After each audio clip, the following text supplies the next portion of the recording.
On Friday, Mr. Minor called the chorus to order as usual. He took attendance as usual. Then he said, "Hart, it's all yours." Right away, Tim Miller chirped, "Yippee! Free period." Before a lot more cheering could break out, Hart stood up and said, "Hold it, everybody. Listen a minute. Listen." It got completely quiet. The sudden silence surprised Hart almost as much as it surprised Mr. Minor. Hart froze for a second or two, and his face started to get red, but he gulped and said, I know that me getting elected and everything, I know it was sort of a joke, and it's pretty funny."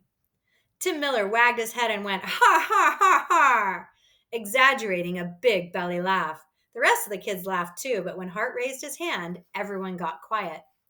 Again, Hart was amazed by how quickly the kids quieted down for him. And again, so was Mr. Minard. Hart said, "It's funny and all, but the concert's really got to happen. Like we've really got to stand up in the auditorium in front of everybody for a long time and do something." "Hey," said Tim, "I can dance. Look." And he jumped out of his chair and started swinging his hips and waving his arms around. Hart grinned and nodded, and then he said, "Yeah, but can you do that all by yourself up on stage for a half an hour? And with your grandma watching?" That got a big laugh. Tim took a bow and sat down. Hart said, "So I started thinking last night, and I don't think we better have any free periods because making a concert happen, it won't be easy." Tim and a few of his pals said, "Hey, no fair. Yeah, no fair." But most of the kids were listening to Hart and nodding right there with him. Mr. Minert was listening too. This was the part he'd been waiting for. Hart said, "So I've got a question for Mr. Minert, a very important question." Mr. Minert stood up and faced Hart. The music teacher was careful to keep his face under control, to keep his expression neutral. He didn't want to appear too happy about being asked to be the director again, and he wanted to be able to look surprised when Hart asked him. Hart cleared his throat. The room went as still as a comic strip. Hart said, "I want to know, Mr. Minert, because you know how you said we could do anything for our part of the big concert?" Mr. Minert nodded. And Hart went on, "So, what I want to know is if the chorus as part of the concert went on for more than 30 minutes, will we get in trouble? Because I've got tons and tons of great ideas about cool stuff we could do, but I don't know how it can all fit into just a half an hour." Before Mr. Minor could open his mouth, Ed Kenner called out, "What kind of stuff, Hart?" "Yeah," said Colleen. "Do you mean like costumes and decorations like snowflakes or stars? Because I've been thinking about the concert too." Hart nodded, grabbing a clipboard from his backpack. "Yeah, lots of costumes and stuff like drum solos and maybe karaoke with the audience. And maybe someone could dress up like Elvis in a Santa suit." "Me!" yelled Tim. "Me! I can be the perfect Elvis." And he got up and started dancing again. Jenna waved both hands. "Hart, Hart. At home, we've got these two dreidel costumes my aunt made. Like you spin around in them and you get all dizzy and fall down, but it's okay because they're made of this soft rubber stuff. They're really funny. Could we use them, do you think?" "Sure, sounds great," said Hart. "There's a ton of stuff we could do."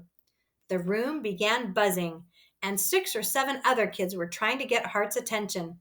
But he held up his hand and turned back to Mr. Minert. Again, it got quiet, and Hart said, "So what do you think, Mr. Minert? Can our part of the concert go a little longer?" Mr. Minert was having trouble with his face. It would not behave. His mouth was smiling, almost smiling, but not his eyes. No, no smile there at all. His voice wasn't much better. He growled, "Well, it's not good to go on too long." "But everybody's coming to see us, right?" asked Hart, "like you said." Mr. Minert nodded slightly. "So," said Hart, "it ought to be okay as long as we don't go way too long, right?" Mr. Minert's face was in big trouble now. No smile at all. "Yes, I guess so." "Great," said Hart. He turned back to the class. "Now we've really got to get serious, okay? So, Colleen, could you be sort of like the stage director? I know you could do a really great job." Colleen smiled and nodded. And Hart said, "And And could you maybe get some kids together and come up with ideas about decorations and costumes too? Because we can do whatever we want. It doesn't have to look like a regular old concert. And then we can all talk about the ideas on Monday. And does anybody have one of those karaoke computer programs?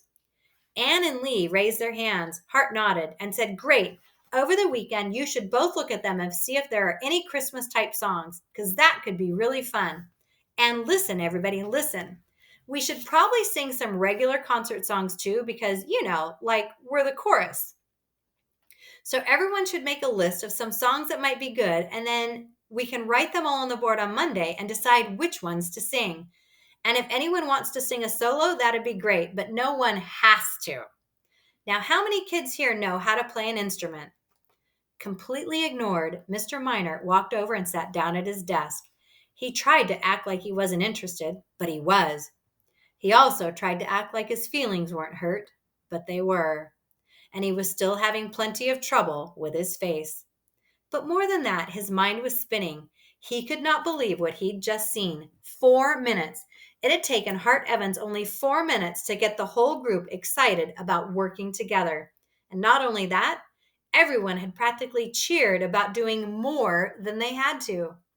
Watching out of the corner of his eye, Mr. Minert saw Hart hurry over to Ross, heard Hart use a good loud voice as he said, "Hey, do you think you could be in charge of organizing all the music on Monday? Can I count on you?" Ross smiled and nodded, excited, honored that Hart was giving him such an important job. Brilliant! The word jumped into Mr. Minert's mind. The kids already got Colleen and Ross working for him. Brilliant! And he's even got Tim Miller focused. Still wacky, but focused. Amazing! As if to prove the point, Tim ran over to Mr. Minert's desk, panting and bobbing from side to side. "Mr. Minert, Mr. Minert, you know that thing that Elvis does when he sings, like with his upper lip? It's sort of like this." And Tim pushed his face into a sneer. Mr. Minert smiled and nodded. "Almost. Rent an Elvis movie this weekend, maybe Blue Hawaii. You'll get it," he said. "Cool," said Tim, and he spun off into orbit again, playing an air guitar. Over the next 35 minutes, the music room did not plunge into chaos. Instead, small groups formed up, some sitting on the floor, some around the tables down front, and some at desks pulled into corners. There was a lot of loud talking, a lot of moving around, and some arguing and shouting, laughing too. There was plenty of noise, but most all of it had purpose. And whenever Mr. Minert glanced up, there was Hart in the thick of it, walking from cluster to cluster with his clipboard, making notes, making jokes, making friends, pulling the whole chorus together, and smiling, because Hart Evans was not having any trouble with his face. No trouble at all.